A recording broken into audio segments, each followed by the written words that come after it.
Alô, tudo bem? Aqui é Hamilton Quirino, advogado imobiliário e mediador, tratando deste canal chamado Condomínio Saudável, em que procuro sempre trazer questões relacionadas com o condomínio que poderão ser resolvidas preferencialmente pela negociação e pela mediação.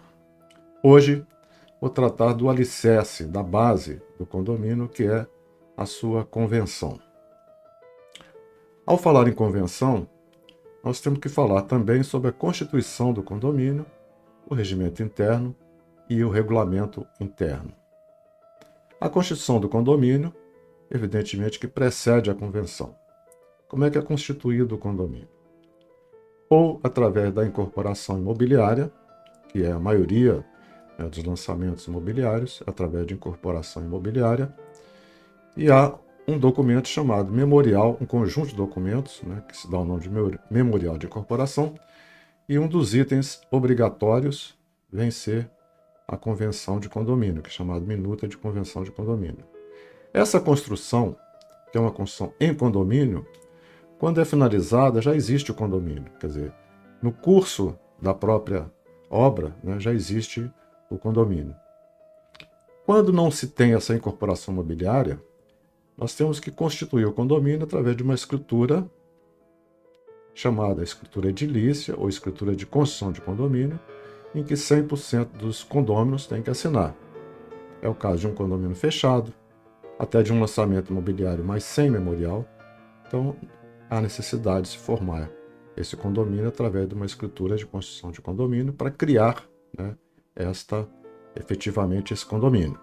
Então, essa é a constituição do condomínio. O que é obrigatório ter na constituição do condomínio, de acordo com o artigo 1332 do Código Civil? Primeiro, a discriminação das unidades, porque quando existe um terreno, e mesmo que ele seja vendido em frações, existem frações, mas não existem as unidades. Então tem que determinar apartamento tal, sala tal, loja tal, casa tal, etc.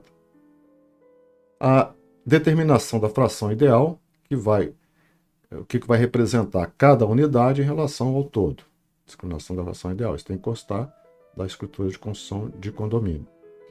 E o fim a que se destinam aquelas unidades, residencial, comercial ou misto. Já na convenção de condomínio, nós vamos ter, além destas cláusulas obrigatórias do artigo 1332, também mais 5 cláusulas obrigatórias previstas no artigo 1334.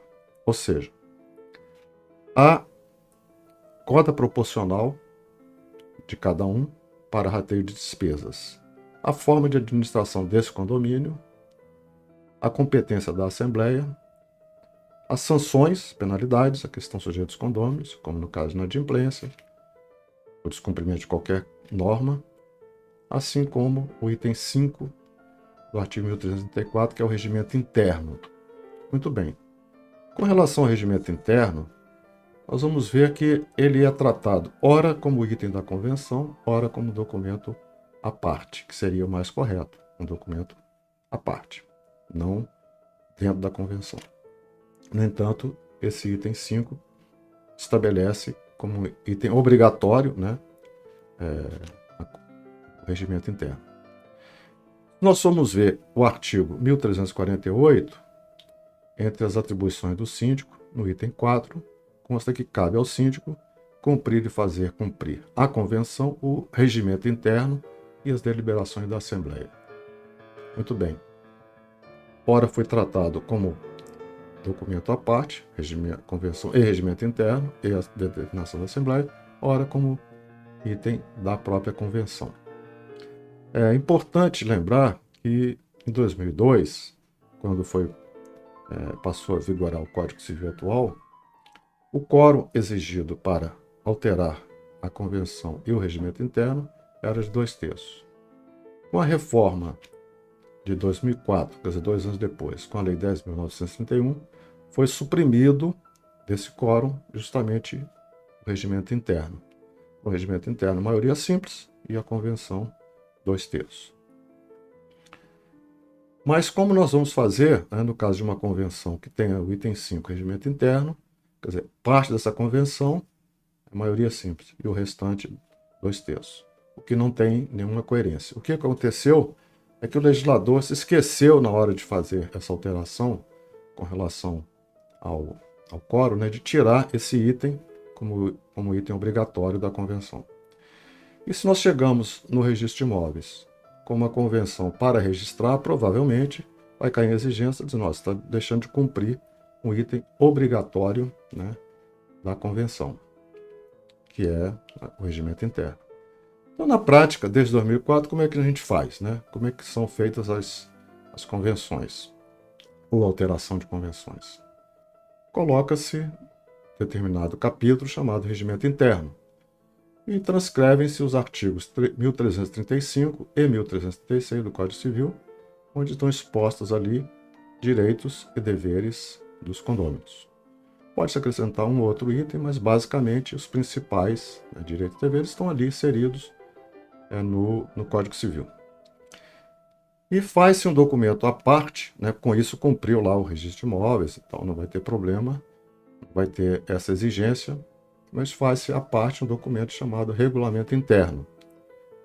Aliás, o artigo 18 da Lei 4591 já previa, antes do Código Civil, essa lei de 1964, mas em uma alteração em 1969 já previa no seu artigo 18 que o condomínio ficará sujeito às disposições desta lei, daquela lei, bem assim da convenção e do regulamento interno, quer dizer, 4591 chamava de regulamento interno. Então há essa confusão, né, entre regulamento e regimento. Muito simples, coloca-se o regimento interno como item da convenção só para constar direitos e deveres e atender ao registro de imóveis quando for apresentado para registro. E faz-se o documento à parte, chamado regulamento interno, que ele tem maioria simples, ele não precisa de nenhuma formalidade maior, né? Então isso é o regulamento interno. Nos condomínios grandes, geralmente há mais de um regulamento. Regulamento para garagem, regulamento para mudança, para obras, etc. Então, mas de um modo geral, um regulamento interno amplo, né, geral, ele atende a esse dia a dia do condomínio, que é horário de mudança, funcionamento dos empregados, quer dizer,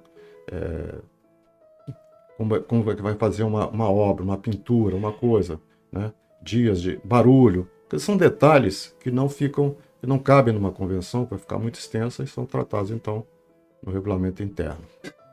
Dito isso, nós vamos lembrar, né, que a convenção, além das normas obrigatórias, nós temos as normas facultativas, diz o Código, além daquelas que dispuser, né, que entender por bem os condôminos.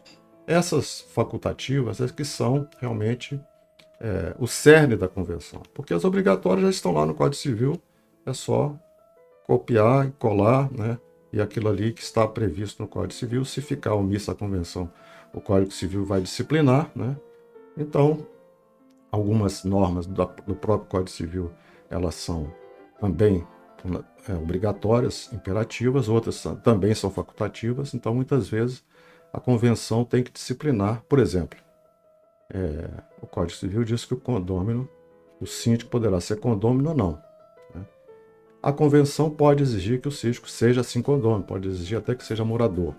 Hoje em dia, né, com o crescimento exponencial dos síndicos profissionais, as convenções geralmente não mais dispõem dessa obrigatoriedade que o síndico seja condômino e morador. Mas, de qualquer maneira, poderá, sim, dispuser, se assim quiser, poderá. Essa norma passa a ser uma norma facultativa, né, porque o Código Civil não impõe.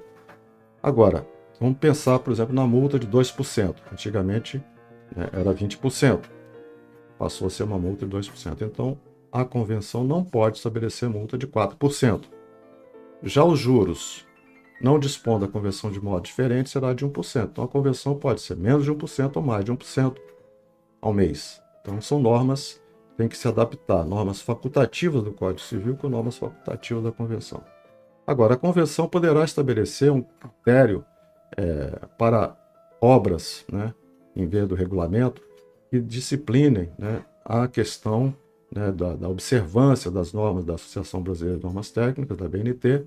Então, a convenção poderá ter esses capítulos, questões de de multas também, de infrações à convenção, penalidades, a questão do comportamento antissocial, e isso poderá ser tratado também na convenção de acordo com esse critério de normas facultativas e normas obrigatórias, né? Também estabelecer, né, o que eu sempre coloco, que as questões deverão prioritariamente ser resolvidas pela mediação, né? E para evitar qualquer questão do condomínio ser ajuizada. Então isso tudo poderá ser tratado como norma facultativa, né, que depende de cada condomínio. Não tem como fazer um modelo, eu tenho modelo de convenção nos meus livros, mas não adianta pegar aquele modelo, né, e copiar para qualquer condomínio. Cada condomínio tem que se adaptar de acordo com a sua realidade. Bom, dito isso, né, nós tratamos então da constituição do condomínio, da convenção propriamente dita do condomínio, que é o pilar, né, que é o alicerce do condomínio, do regulamento interno, do regimento interno. Eu fico à disposição neste canal, né, espero que vocês se inscrevam cada dia, cada semana. Eu tenho notado, né, um crescimento dessas inscrições e também perguntas e respostas que eu sempre respondo aqui no canal, né, e venho trazendo já essa é a 15ª semana e espero contar com vocês nas próximas. Muito obrigado pela atenção.